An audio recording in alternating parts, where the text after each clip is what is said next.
Alright, we're here to learn about vectors.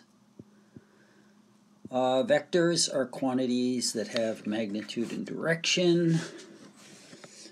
We know displacement, velocity, acceleration, and force are all vectors. And in this video we're going to learn about visualizing and representing vectors with arrows. So an arrow has a magnitude, which is its length, and a direction.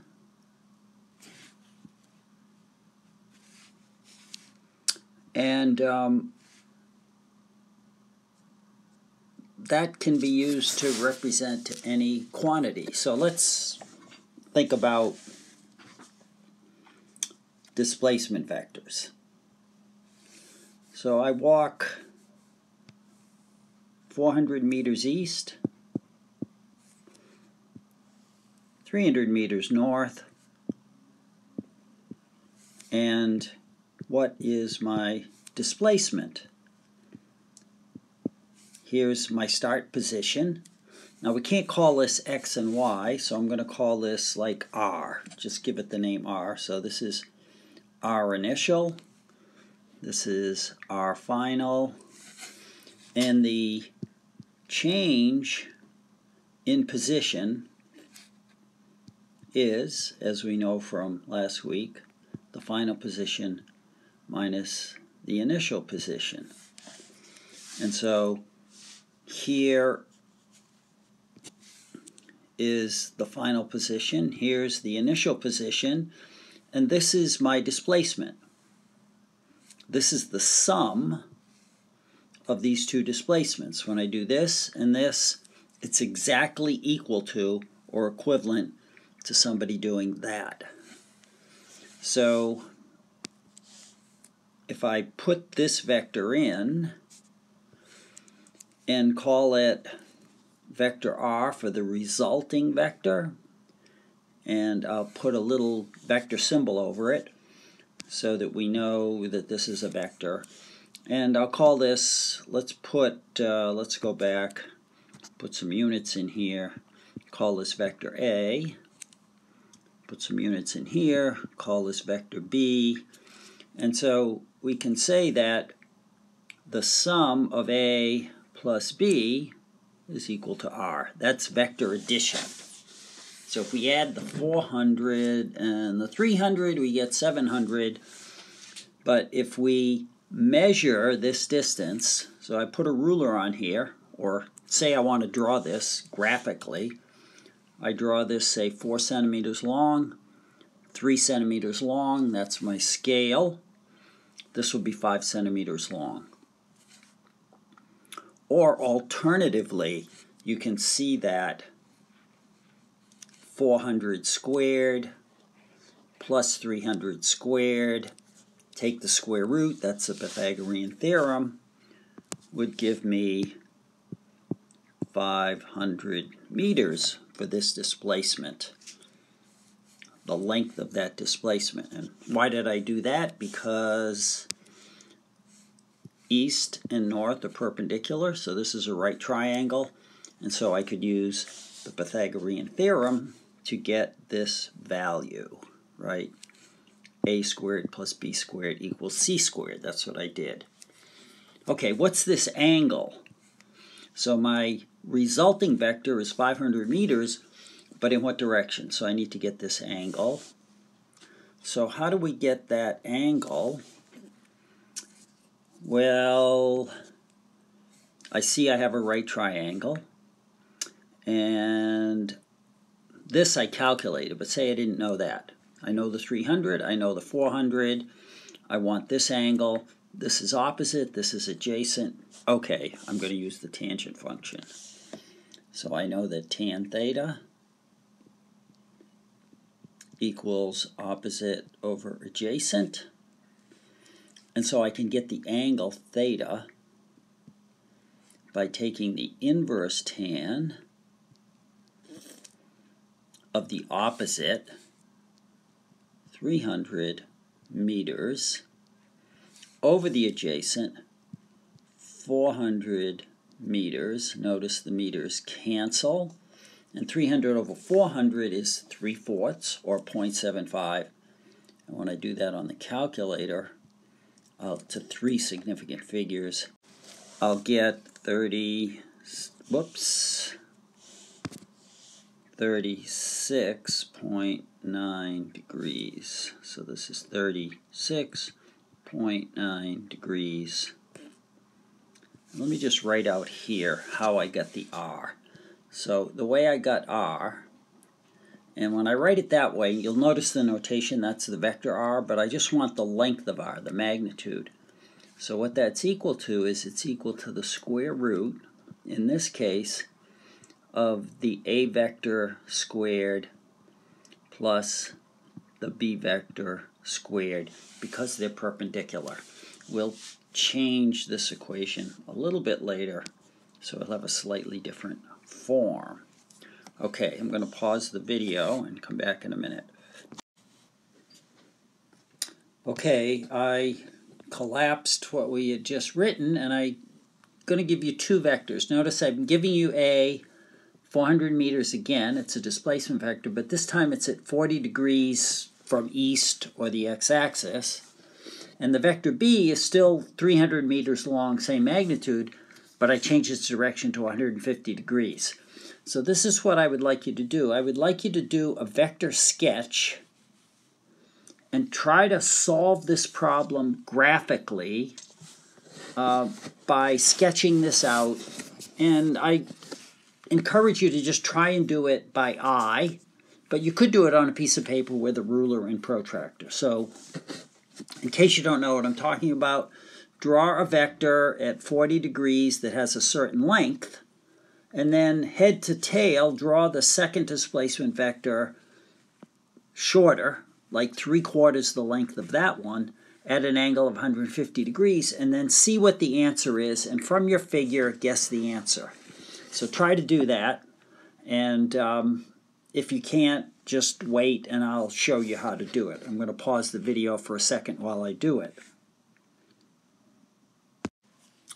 Okay, let's take a look at what I did, and you can compare it to what you did. Here I give myself a little x and y axis, and I estimated 40 degrees, best I could without a protractor, and I drew a line this long. And then I gave myself another xy axis at the head of this vector, so that's a displacement. A person walks 400 meters at 40 degrees north of east. Then I'm going to walk 300 meters, so I made this about 3/4 the length of this. I just by eye. Looks like it should be maybe a little longer. And then I estimated what 150 degrees would be, because I know this is 180, so this angle would, if it's 150, this angle would be 30. So there I am. That's what I drew. Now, from this diagram, notice all I used was a pencil and my judgment about length and angle. And now I'm going to, let me put in the answer. So let me just show you. So this displacement plus this displacement is the same as this. We'll call that vector R, the resultant vector. Let me just draw that in.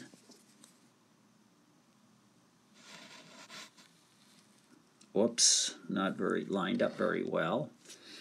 And let's look at it. So it looks to me like that's a little less than 400. So I'm going to say the length of that vector is 380. And the angle, I'm going to measure it not between here, but from the x-axis. The angle looks like, what, maybe 75 degrees? So let me guess the answer. I'm going to say that this vector is, just a minute, what'd I say, 380 meters at 75 degrees. I'm going to pause the video now.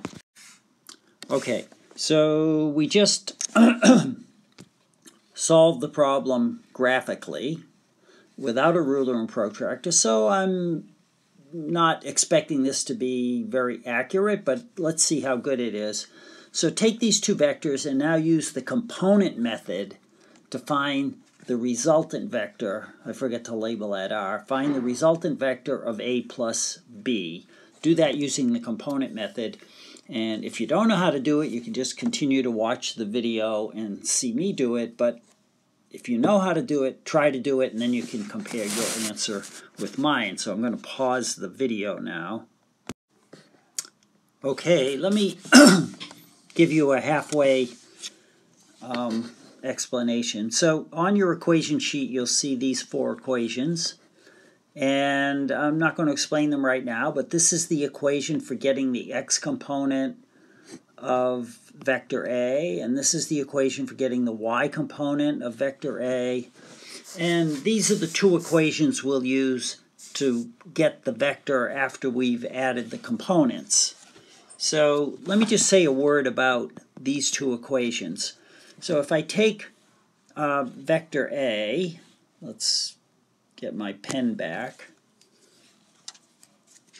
So I have vector A up here, but I'm going to draw it down here again and show you what I mean by the components. So here we go.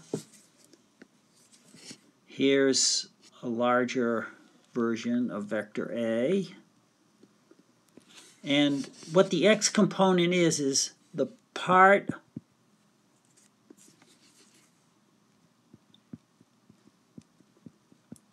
of A that's along the x-axis, and the y component is, let me pause the video, and the y component is the part of A that's along the y-axis. So if this is vector A, this is what we would call AX, and this is what we would call AY, and these are considered the components of A in this sense.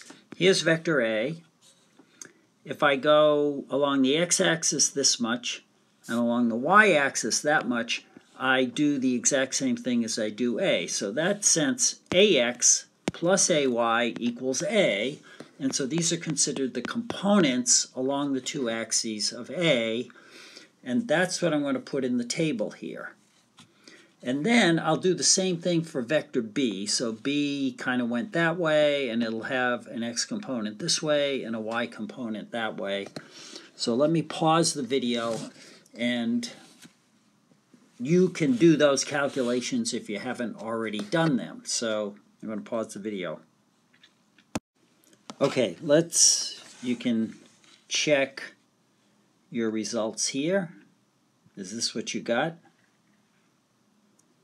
And notice, whoops, I left off the units, so this is meters. 410 meters is the magnitude, and 83.5 degrees. So let's compare that with what I got up here. I got 380. Okay, remember I said the 300 was probably drawn too short, and this actually looks like it might be as long as the 400, so I probably misread it. And if the 300 were longer, the angle would have been steeper. So even just with a rough sketch, the 380 and the 410 and the 75 and the 83 degrees aren't that far off. So how did I get these results? I used the component method. I took A and I found AX by using this equation. So what did I do? I took 400 times the cosine of 40 degrees, and I got this. Then I took 400 meters times the sine of 40 degrees, and I got this. And they're both positive, which they should be. Notice the vector B is going in this direction. So when I did, to get BX, I took 300 meters times the cosine of 150, and I got a negative 259.8, about 260 meters. And that makes sense because the b vector is mostly in the negative direction along the x-axis, but the b vector along the y-axis is positive. So when I did, using this equation for b, by is going to be b, 300 meters, times the sine of 150 degrees. I got this number and it's positive. So since the x's are in the same direction, I can add them. This one's positive and this one's negative, and I get this. And these are both positive, so when I add the y components of a and b, I get this value. Oops. Okay. And then I use this equation. I'm not showing you the work, but I took 46.6 and I squared it. I took 407.1 and I squared it, and then I took the square root, and that's where I got the 409.8, or the 410 meters. Then to get the angle, remember I'm looking at this up here. It's kind of small, but you can see it. To get the angle, I use this equation. And so the angle of the answer, the r vector, would be the inverse tangent of the y, the 407, divided by the x, the 446.6. And when I do take the inverse tan of that, I got 83.5 degrees. And that's how you do that. Good. We're done. Goodbye.